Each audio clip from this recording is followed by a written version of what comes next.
तो दोस्तों स्वागत है आपका हमारी नई वीडियो में, जो कि हम लेके आए हैं यूपीएसआई पॉलिटी सिलेबस के बारे में। तो जैसे कि आपको मैं बता दूं कि यूपीएसआई में जीके का जो सेक्शन होता है उसमें पॉलिटी के कम से कम 15 से 17 क्वेश्चन पूछे जाते हैं। पॉलिटी के ही पूरे जीके के जो भी सेक्शन होता है 40 क्वेश्चन का, उसमें से 15 से 17 क्वेश्चन पॉलिटी के पूछे जाते हैं। तो आज मैं आपको पॉलिटी का विस्तृत सिलेबस में बताऊंगा कि कौन कौन से टॉपिक आएंगे, कौन कौन से टॉपिक को ज़्यादा पढ़ना है, और जितने भी इम्पोर्टेंट टॉपिक्स हैं उनको कवर करूंगा। एग्ज़ाम ओरिएंटेड चीज़ें ज़्यादा बताऊंगा, और इसको करने की आपको मैं फुल स्ट्रेटजी और कहाँ से करनी है, कैसे करनी है, वो भी आपको मैं इस वीडियो में बताऊँगा। तो चलिए भारतीय राज्य व्यवस्था को शुरू करते हैं, बताते हैं आपको पॉलिटी के बारे में। संविधान का परिचय पहला जो हम पढ़ते हैं, संविधान का परिचय, और इसके साथ साथ हम संवैधानिक विकास भी पढ़ते हैं। संविधान का परिचय और संवैधानिक विकास भी टॉपिक पूरा बड़ा टॉपिक है, इसको भी कवर करना है। साथ में संविधान का परिचय भी हमको पढ़ना है। संविधान के परिचय में टॉपिक आते हैं संविधान की परिभाषा, महत्व, संविधान का निर्माण की प्रक्रिया, संविधान सभा का गठन कैसे हुआ, कौन सी बैठक क्या हुआ, कितनी ध्वज समिति, कौन सी समिति, जितनी भी समिति है, संविधान सभा के बारे में पूरी डिटेल जो जानकारी है वो हमको पढ़नी होती है। उसके बाद जो टॉपिक पढ़ना होता है वो हमें प्रस्तावना पढ़ना होता है। प्रस्तावना में कितने प्रकार के न्याय, कितनी प्रकार की स्वतंत्रता, समानता के बारे में बताया है, बंधुता के बारे में बताया है, समाजवादी, पंथ निरपेक्षता, लोकतांत्रिक गणराज्य भारत अपना जो है। तो प्रस्तावना को भी आपको डिटेल से पढ़ना है, क्योंकि प्रस्तावना के बारे में एक और चीज़ आपको पढ़ना है कि प्रस्तावना को किसने क्या क्या कहा है। क्योंकि कभी कभी डायरेक्ट ऐसे दे देता है कि इनको कुंजी किसने कहा है। प्रस्तावना को जिन्होंने कोई ना कोई कथन कह रखा है इसके बारे में, तो उनको भी हमें देखना है। उसके बाद हम पढ़ते हैं संघ एवं उसका क्षेत्र। उसमें क्या पढ़ते हैं हम, राज्यों का पुनर्गठन पढ़ते हैं, राज्यों के विलय और विभाजन की प्रक्रिया के बारे में पढ़ते हैं, और केंद्र राज्य संबंध के बारे में पढ़ते हैं। तो ये हमारा अगला टॉपिक होता है। उसके बाद में जो एक और मोस्ट टॉपिक आता है वो आता है नागरिकता। नागरिकता कैसे प्राप्त करी जाती है, कैसे छोड़ सकते हैं, कैसे मतलब किसी की नागरिकता मतलब उसको नागरिक मतलब नहीं मान सकते, मतलब उसकी नागरिकता को निरस्त कर सकते हैं, कैसे मतलब हम भारत के नागरिक कहलाएंगे। बाकी जो भी नागरिकता से संबंधित है, प्रावधान हो गए, जन्म से, वन से, पंजीकरण से, प्रकटीकरण से, नागरिकता संशोधन अधिनियम में हमने इसको पढ़ना पड़ता है। कब कब नागरिकता संशोधन अधिनियम हुए हैं। जो अपना लेटेस्ट हुआ है वो सीए आया था, CAA 2019 में, जिसमें आपने देखा होगा काफ़ी प्रोटेस्ट हुआ था। तो नागरिकता को भी मतलब ऐसा नहीं है कि किसी भी टॉपिक को हमें छोड़ना है, बट मैं आपको बताऊंगा ज़्यादा ध्यान देना किस पे है और कितना डिटेल किसके बारे में पढ़ना है। तो नागरिकता से संबंधित जो भी होते हैं ना, वो आपको पूरी की पूरी डिटेल नागरिकता आपको पढ़नी पड़ेगी, क्योंकि यूपीएसआई के पेपर में कथन दे के भी पूछ लेता है। तो आपको हर चीज़ तैयार रखनी है जिससे कि पेपर में आपको कोई परेशानी ही ना आए। उसके बाद हम पढ़ेंगे मौलिक अधिकार, जो कि इसका सबसे इम्पोर्टेंट टॉपिक होता है। आर्टिकल 12 से लेकर आर्टिकल 35 तक तो आपको बिल्कुल ऐसे रटे होने चाहिए, क्योंकि सबसे ज़्यादा क्वेश्चन बनने के चांस ही यहाँ होते हैं। हर तरह के क्वेश्चन वो यहाँ से पूछ सकता है। इसमें 6 तरह के फंडामेंटल राइट होते हैं, और उनके आर्टिकल से संबंधित जो भी बातें होती हैं, जो भी एक मनुष्य के अधिकार भारत में हो सकते हैं, वो सारे के बारे में यहाँ जानकारी दे रखी है। उसमें समानता के अधिकार है, स्वतंत्रता का अधिकार है, शोषण के विरुद्ध अधिकार है, धर्म की स्वतंत्रता का अधिकार है, सांस्कृतिक और शैक्षणिक अधिकार है, संवैधानिक उपचार का अधिकार है। इसके बाद आप रिट पढ़ सकते हैं। रिट पढ़ सकते क्या, आपको पढ़नी ही पड़ेंगे रिट, कि जो कि सुप्रीम कोर्ट और हाई कोर्ट में अपन डायरेक्ट जाके कर सकते हैं। रिट हो गई।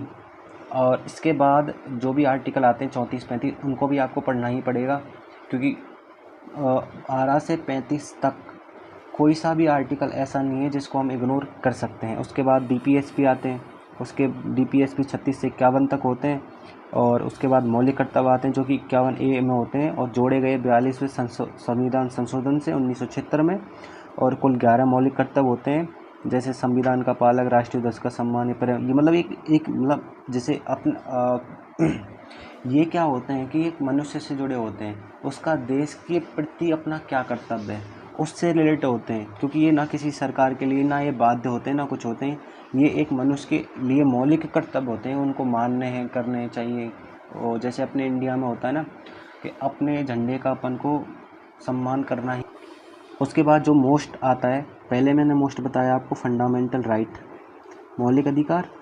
दूसरा टॉपिक मैं आपको बता रहा हूँ यूनियन एग्जीक्यूटिव, संघ कार्यपालिका। उसमें राष्ट्रपति होता है, उपराष्ट्रपति होता है, प्रधानमंत्री, मंत्री परिषद होता है, अटॉर्नी जनरल ऑफ इंडिया। ये चारों जो भी हैं ये इतने मोस्ट हैं क्योंकि जैसे फंडामेंटल राइट जितना ज़रूरी है उतना ही ज़रूरी है अपन को संघ की कार्यपालिका के बारे में पूरी की पूरी जानकारी होना ज़रूरी है, क्योंकि एक तो वहाँ से ज़्यादा क्वेश्चन होते हैं, एक हमारी संघ की कार्यपालिका से।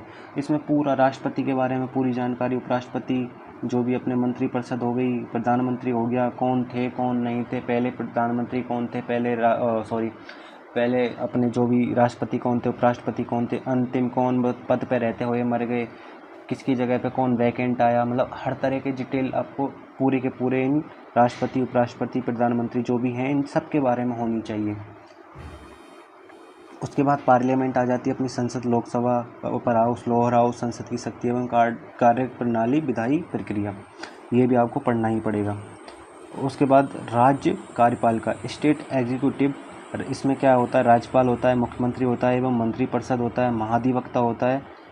तो जैसे कि आपको संघ की कार्यपालिका को आप कंप्लीट कर लोगे तो उसमें क्या है 89 का रूल जो भी आपको टीचर पढ़ाता है वो आपको बताएगा ही। उससे क्या है अपन राज्य कार्यपालिका को सीधे ही याद हो जाती है अपन को। तो आर्टिकल याद करना कोई बड़ी बात नहीं है, धीरे धीरे करके आप करते जाओगे, थोड़े थोड़े दिन में तो सारे आर्टिकल आपको याद हो जाएंगे। उसके बाद में हम पढ़ते हैं राज्य विधानमंडल, विधानसभा, विधान परिषद, विधानसभा की जो भी शक्तियाँ होती हैं उनके बारे में। राज्य विधानमंडल के बाद जो इम्पोर्टेंट टॉपिक आता है वो होता है जुडिशरी, अपनी न्यायपालिका। उसमें क्या होता है, सर्वोच्च न्यायालय होता है, उच्च न्यायालय होता है, अधीनस्थ न्यायालय होता है और जुडिशल रिव्यू जो हम पढ़ते हैं। न्यायपालिका हो गई, ये आपको मैं तीसरा इम्पोर्टेंट टॉपिक बता रहा हूँ। संघ कार्यपालिका, फंडामेंटल राइट और न्यायपालिका, ये तीनों तो ऐसे टॉपिक हैं जो आपको बिल्कुल ही नहीं छोड़ना है, इनमें तो कहीं भी कसर आपको छोड़नी नहीं है, क्योंकि ये तो जैसे बोलते हैं ना गांव की देसी भाषा में, घोल के पी जाने, तो ये आपको घोल के ही पी जाने हैं। बाकी उसके बाद आता है पंचायती राज एवं नगर पालिका। पंचायती राज और नगर पालिका के बारे में भी अंदर से अंदर क्वेश्चन पूछ रखे हैं, जितने मैंने प्रीवियस ईयर पेपर देखे हैं उनमें पंचायती राज एवं नगर पालिका से भी क्वेश्चन उसने डीप पूछ रखे हैं।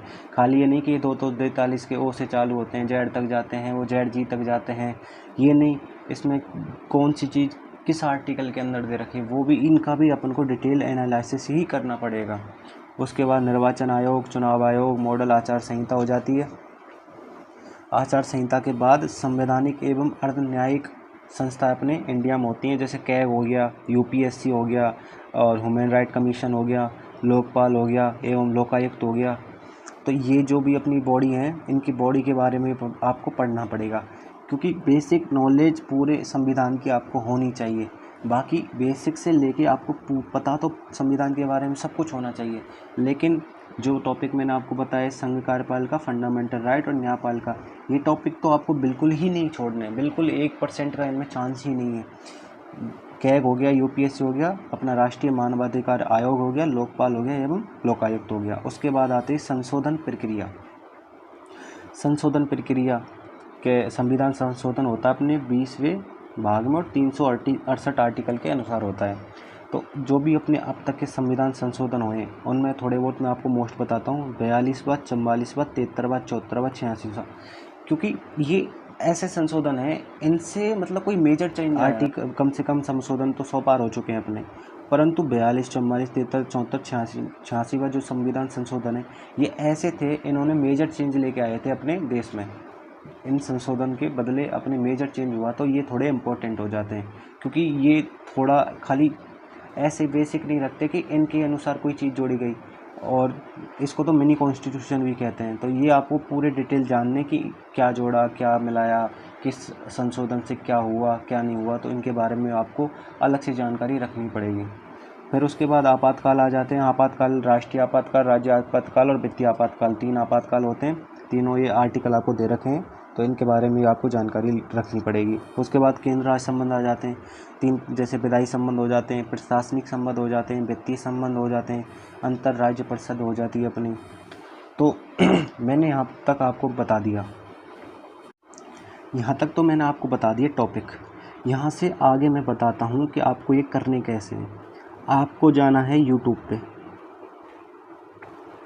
यूट्यूब पे जाने के बाद आपको नवीन सर नायक बैच पॉलिटी प्लेलिस्ट डालनी है। तो आपको पूरी की पूरी पॉलिटी की क्लासेज फ्री में आपको मिल जाएंगी और उसमें इतने बेसिक से लेके एडवांस तरीके से पढ़ाया हुआ है कि आपको किसी भी टॉपिक को बेसिक से एडवांस तक समझने में बिल्कुल भी दिक्कत नहीं आएगी। आप उसमें कम से कम 50 से 52 क्लास हैं, पूरे के पूरे टॉपिक जो भी पॉलिटी अपने पूछी जाती है सब तरह के उसमें टॉपिक कंप्लीट करा रखें। फ्री प्ले लिस्ट है पूरी की पूरी। तो वहाँ से आप अगर एक एक क्लास भी एक एक दिन लोगे, ज़्यादातर क्लास तो जैसे शुरुआत की जो अपनी पॉलिटी है उनकी क्लास थोड़ी बड़ी होती है, बाद में जैसे पॉलिटी ख़त्म होती आती है ना 100 आर्टिकल के बाद, तो पॉलिटी की क्लास छोटी होती जाती है। तो आपको शुरू की 30 से 35 क्लास ही थोड़ी लंबी लंबी पड़ेंगी। उसके बाद उसके 35 से लेके 52 53 जितनी भी वो क्लासें हैं उनको लेने में आपको इतना टाइम नहीं लगेगा। तो आप इनको पूरे के पूरे को 40 से 45 दिन में कवर कर सकते हो। और अभी यूपीएसआई की कोई एग्ज़ाम डेट नहीं आई है, तो आप जो टॉपिक मैंने आपको मोस्ट बताएं उनकी क्लासों को पूरी धैर्य से 2x पे देखने की कृपया ना करें। तो पूरे तौर तरीके से धैर्य से क्लासें देखें, अपनी पॉलिटी को कवर करें। जो जो टॉपिक मैंने बताए तो उनको तो बिल्कुल करें ही, बाकी आप इसकी प्रैक्टिस कर सकते हैं। साथ में उन्होंने प्रैक्टिस क्वेश्चन भी उसी मतलब प्लेलिस्ट के अंदर दे रखे हैं। सारा का सारा आपको पॉलिटी से रिलेटेड वहाँ मिल जाएगा। और बाकी यदि हमारी वीडियो से आपको कोई इन्फॉर्मेशन मिली हो, थोड़ी बहुत अच्छी लगी हो, तो आप इसे लाइक कर सकते हो, शेयर कर सकते हो, छोटी सी कोई कमेंट कर सकते हो, और आपका मन हो तो आप सब्सक्राइब भी कर सकते हो, क्योंकि आगे भी मैं ऐसे ही कुछ ना कुछ आपके लिए इम्पोर्टेंट लाता रहूँगा। तो वीडियो देखने के लिए धन्यवाद। आपका दिन शुभ रहे।